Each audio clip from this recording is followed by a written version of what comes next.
If you are hoping to visit Great Smoky Mountains National Park this year, there is a lot to take into account as you plan your trip. So today I wanted to walk you through the trip planning process, including some of those details that you won't really find anywhere else, and so that you can have a fantastic trip to the Smokies.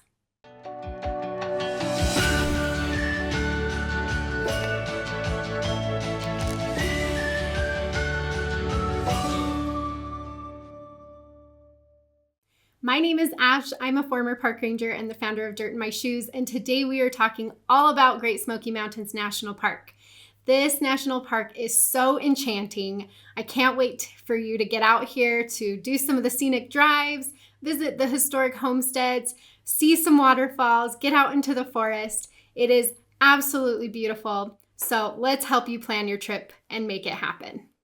If at any point during this video you need any additional information or help, head on over to dirtinmyshoes.com. I have a bunch of articles to walk you through all of this, and it includes all this information plus more. So you can get more at Dirt in My Shoes, but let's start with some interesting facts about Great Smoky Mountains National Park.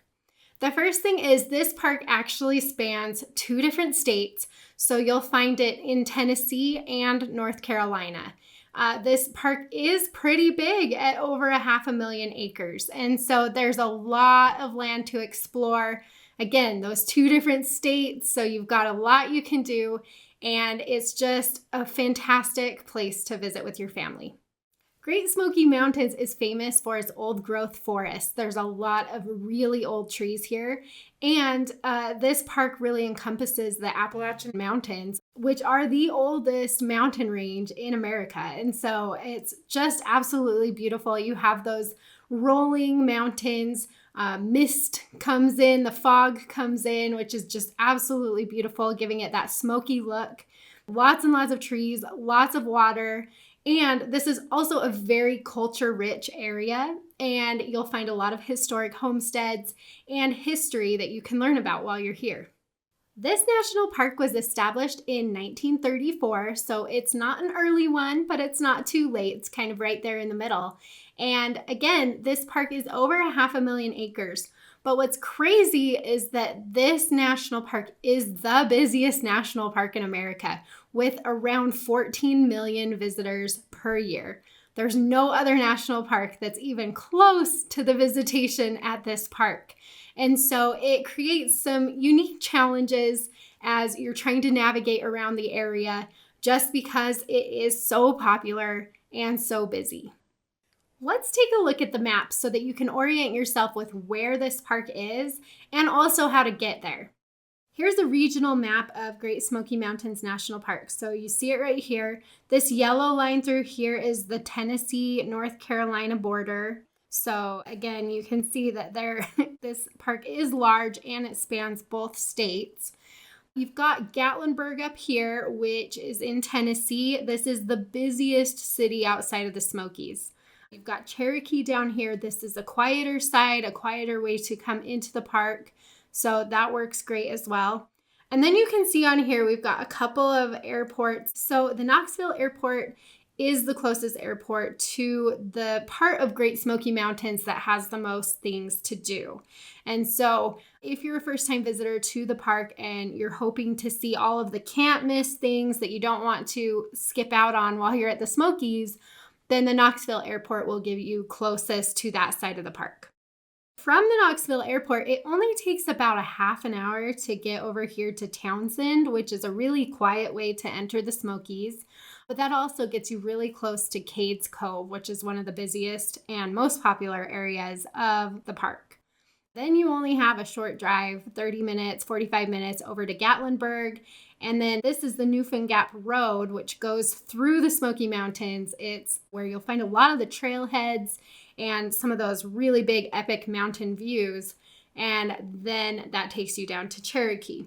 You'll see there is an airport over here. This is the Asheville Airport. And so you can fly into Asheville. Asheville is a really cool city, but that will bring you in either via the highway here, or you could take the Blue Ridge Parkway over to Cherokee and the quieter side of Great Smoky Mountains National Park. As for international airports, because those airports are pretty small, but when I fly into the Smokies, I usually fly into Knoxville, and that works just fine. But if you are looking for a larger international airport, there are a few, but most of them are 3 to 4 hours from the park. So just plan on a little extra driving there. But looking at this map here, so you can see Great Smoky Mountains is right in here. You've got the Charlotte Douglas Airport, you've got the Hartsfield-Jackson Airport, you've got Nashville. So all three of those are okay for getting to the Smokies, but I do recommend looking at Knoxville or Asheville first to see if you can find a good flight. When you get to Great Smoky Mountains National Park, you'll notice there are a lot of roads in this area. Typically, you're going to be using either, if you're coming in from Knoxville, this road here to Townsend, or this road here that goes through Sevierville, Pigeon Forge, and Gatlinburg. Those are the main entrances into the park. Again, on the busier side with a little bit more to do. A lot of the roads around the Smokies are very small roads that just kind of jut into the park but don't connect to anything else. And so as you're planning your trip, you'll want to pay attention to that, because that's going to affect other things in your plan.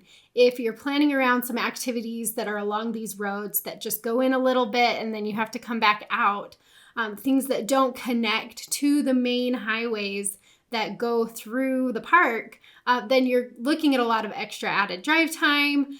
You're looking at not as much convenience for seeing the Smokies. So just keep that in mind. That's something that I want to point out. And I talk more about that, like if you're looking for lodging and things like that. I have a video about camping in the Smokies, and I talk a lot about that in there. Okay, so now that you know how to get to the Smokies, let's talk about the best time to visit. This park is actually pretty great because you can visit for a good portion of the year and still have a lot of things open. So typically from about mid-April or so is when a lot of those secondary roads start to open up so that you can get into, say, Clingman's Dome or Roaring Fork, places like that. And those stay open typically through October into November, sometimes into December, depending on what the weather does. So it's really nice that you can visit this park year-round, even if you come in the winter when some of those other roads are closed. The main park roads typically stay open as weather permits, and there's some fun winter activities you can do in this park as well. So Great Smoky Mountains is actually a pretty good park year-round, but the main visiting season is through the summer, with October actually being the busiest month in this park. And that's because the fall colors are so beautiful. Everybody wants to come for fall colors. It's really hard to beat this park as far as all the different colors that you'll see, all the different types of trees. And so October is extremely busy, even September, some of the early leaf peepers coming in to see the leaves in September, but that time of year typically is the busiest. I mentioned those main park roads being open for most of the year. So that includes the Newfound Gap Road. That includes the road through Cades Cove. You can get into all of that year round. The campgrounds, some campgrounds are open year round as well. So as far as the best time to visit, each season really has its own pros and cons, but it's hard to go wrong. I think it more depends on what you're really hoping to see while you're in the park. For example, like if you're wanting to, for sure, you have to see Clingman's Dome while you're at the Smokies, then you're going to want to plan your trip during the middle of the summer, kind of into the fringes a little bit, or during the fall when that road is typically open. So you will want to pay attention to some of those smaller roads.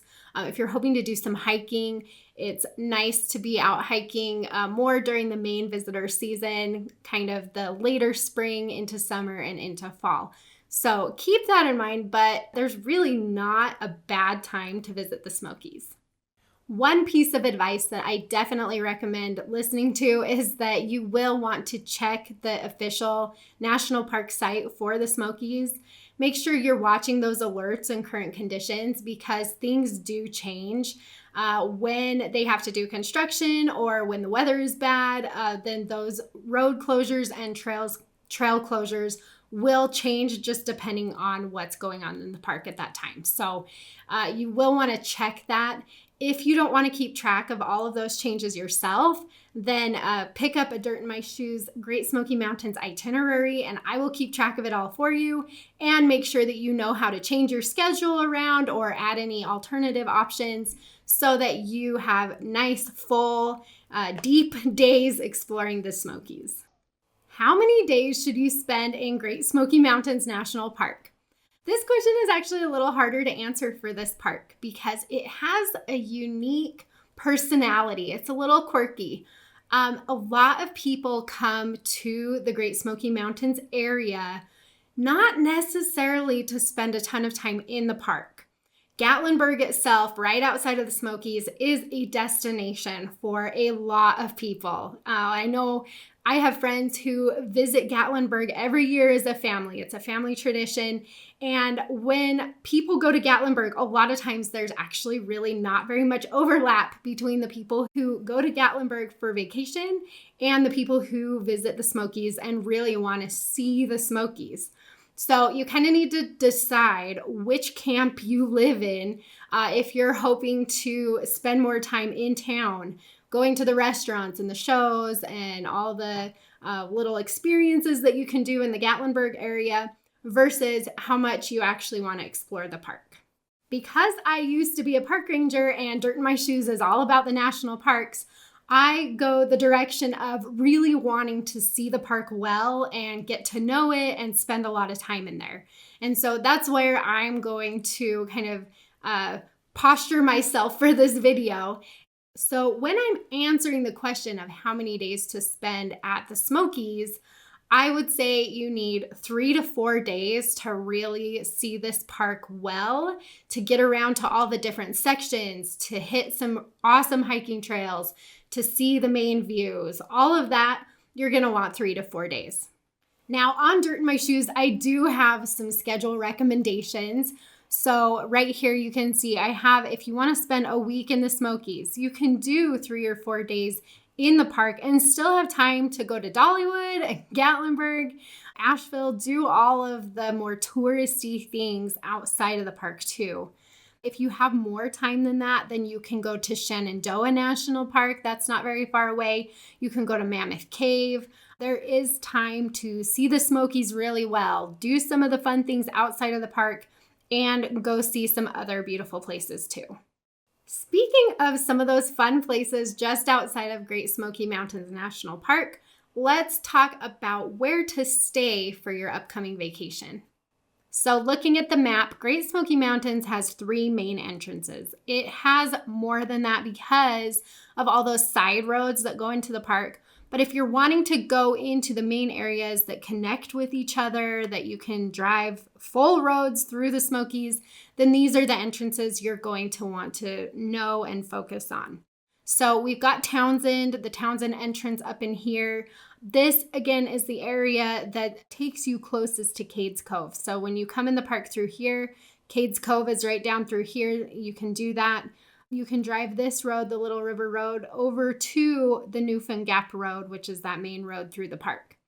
Townsend is a very quiet entrance. It's a really cute town with some fun little restaurants and lodging options. You can tube the river here. It's much quieter, more solitude. It's not as busy. You feel like you've kind of gone back in time when you're in Townsend. So I do really love that area.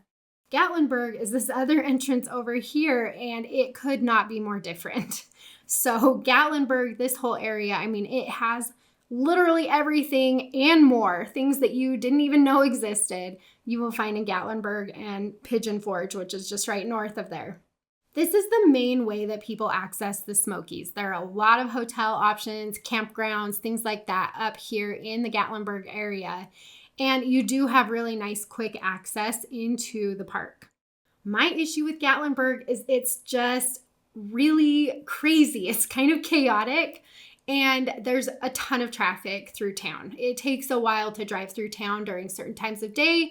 The line to get into the park, there's not an entrance station or anything right there, but like to actually get from Gatlinburg into Great Smoky Mountains, it can get really backed up in there. It can take a long time to get through there.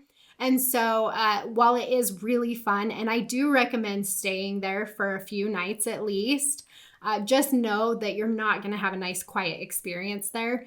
And there will definitely be more traffic and crowding in that area. Looking at the park map here, so you can enter the park through here or through here. And really, between Gatlinburg and Townsend, it kind of more depends on what kind of experience you want. So when you're deciding where to stay, do you want to be in the middle of everything or do you want a quieter experience?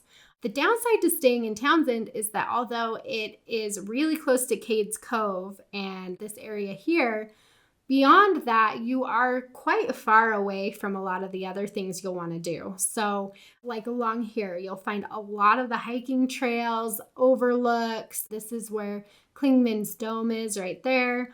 And so if you're all the way out here, then you do have some extra driving to get over here. And especially if you're wanting to do stuff in the southern part of the park, you've got a good long drive there. So Gatlinburg is more central for that.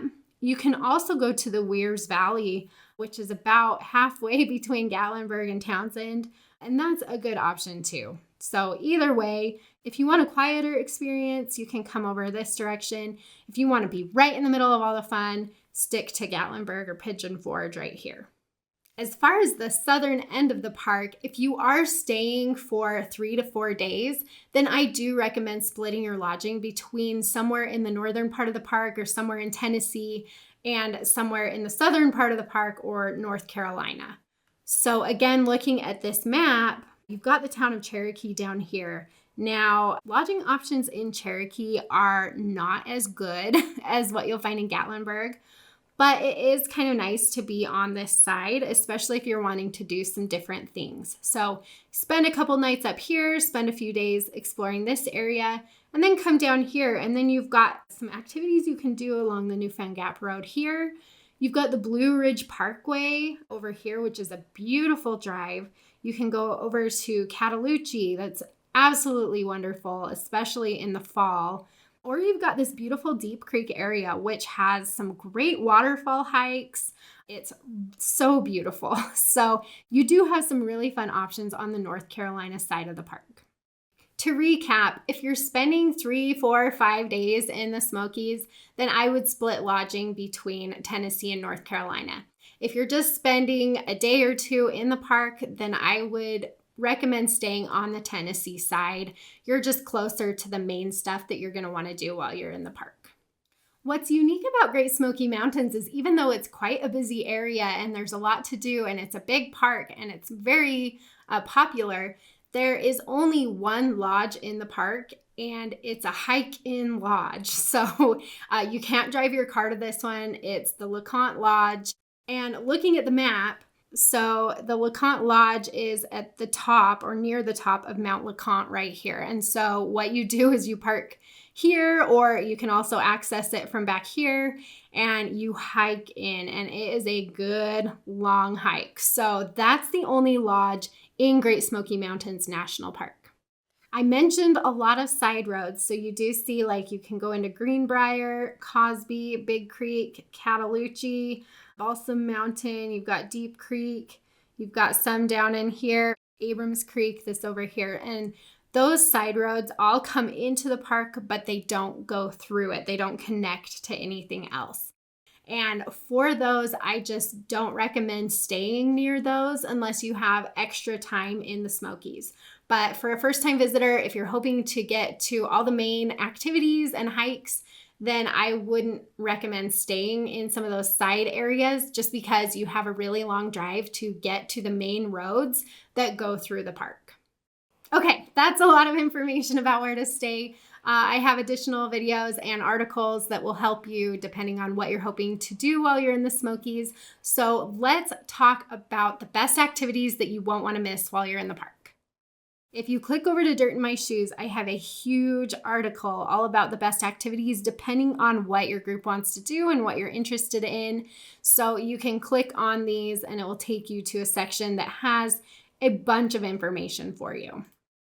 Let's pull up the map again. So if you're coming into the park from Gatlinburg, first of all, you have the Roaring Fork Motor Nature Trail, which is a scenic drive. And this scenic drive starts right in Gatlinburg and goes around this way. This is where you will find the trailhead for Rainbow Falls. You will find the trailhead for Grotto Falls. There's some really fun historic areas along here, and it's just really scenic. Grotto Falls is fun. It's a fun, family-friendly waterfall hike. A lot of the hikes in the Smokies are a little more challenging and long. So Grotto Falls is a good option if you have younger kids or you're just not wanting to do a ton of hiking. And this one takes you up into the mountains, and there's a little waterfall that you can walk behind, and it has a pool. It's just really picturesque. Going into the park from Gatlinburg, if you drive this little river road, you'll pass Elkmont, which is the main campground in this area. This is the campground that I prefer to stay in if I'm camping in the Smokies. And then you'll keep going. You can hike back in this area, the Great Smoky Mountains Institute area, but most people keep going to Cades Cove. And Cades Cove is a very busy part of the park, but for a good reason. Cades Cove has a bunch of old homesteads. It has some churches, just beautiful scenery. This area is very historic. It's a part of Great Smoky Mountains that was inhabited for a lot of years. It had a very strong Appalachian culture, and a lot of these buildings are preserved in this area so that you can drive around and learn more about the people that used to live here. Looking at the map, you'll notice this is a loop, and it is a one-way loop. And so you'll come in here, you can spend quite a bit of time back in here and visit all the different stops along the way. You can hike to Abrams Falls, that's back here, and then you'll just see all of the historic buildings as you drive around. So that's this area of the park over this way. If you come in from Gatlinburg and you stay on the Newfound Gap Road and head down south towards North Carolina, then that's when you'll hit a lot of those really popular trails. This is where you'll find Chimney Tops. This is where you'll find Alum Cave. When you get to the Newfound Gap, which is a really nice overlook area, then you can hike the Appalachian Trail from either direction. The Appalachian Trail goes right through there along the Tennessee-North Carolina state line. And this is also where you'll turn off and go see Clingman's Dome, which is the highest point in the park. And Clingman's Dome is cool because you get in there and you hike up to the top of an observation tower where you have 360-degree views of the Great Smoky Mountains. Coming down along this side, you'll notice it starts getting a lot quieter. There's not as many pull-offs. It's absolutely beautiful. I really love Mingus Mill in this area. That's a fun, old, historic mill. They have a miller that stays there during the day and teaches you about the mill itself, and that's really cool. And then you've got the Visitor Center and the Mountain Farm Museum down here near Cherokee. And that covers the main things that you'll want to do with your time in the Great Smoky Mountains. You can always add in longer hikes. There's some really, really great ones. You can add in some time in town. There's lots of activities in all of the surrounding towns. And so it's easy to fill 4 or 5 days in this area. Let's talk about what it looks like to spend your day in Great Smoky Mountains National Park. So if you're coming into the park, you will want to plan some time. Again, if you're coming in from Gatlinburg especially, it's going to take you some time to get into the park during the middle hours of the day. It gets pretty busy. So if you can go either early or late, that will help. But as you come into the park, be aware that you do need a parking tag for this park. So you won't go through any entrance stations. There are no rangers collecting fees in the entrance stations. Those don't exist in Great Smoky Mountains National Park. What they do is they require you to pay for a parking tag. This tag is specific to your vehicle. You'll hang it so that they can see it, and you'll need that if you plan on parking for more than 15 minutes at any place in the national park. So those are available. You can buy them at the visitor centers. You can buy them online in advance. There are also places in the towns surrounding the park where you can purchase those as well. And I have a full YouTube video about this parking tag system, where to get them, what you need to do, and who needs them. So go check that out if you have questions about the parking tag. As far as food in the park, you are pretty limited because, again, Great Smoky Mountains National Park only has the one lodge at the top of the mountain. So you don't have lodges all over the park that are serving food or anything like that. What you do have, looking at this map, is you will find a lot of picnic areas. And so it is nice to bring in your own food as you're traveling around. You've got picnic areas here, here, here, here. A lot of these picnic areas have quiet walks. These are little trails that really aren't named. They're just called quiet walks. And you can walk along these trails a lot of times along the river and just get some really nice quiet time. So that's kind of fun. But otherwise, you've got the town of Gatlinburg right out here. You've got Townsend, you've got Cherokee. Cades Cove does have a small place that you can get some food. So you can do that if you want. But otherwise, there's really nowhere to get actual prepared meals in the park. Little tip if you are picnicking, because that is our favorite thing to do in the Smokies when we come. We like to bring food in and just hit up one of those picnic areas. Again, because purchased food is really hard to come by in this park. But one of my favorite picnic areas is the Metcalf Bottoms picnic area. You're right on the river. It's pretty shallow, and a lot of people like to swim or wade in the river right here.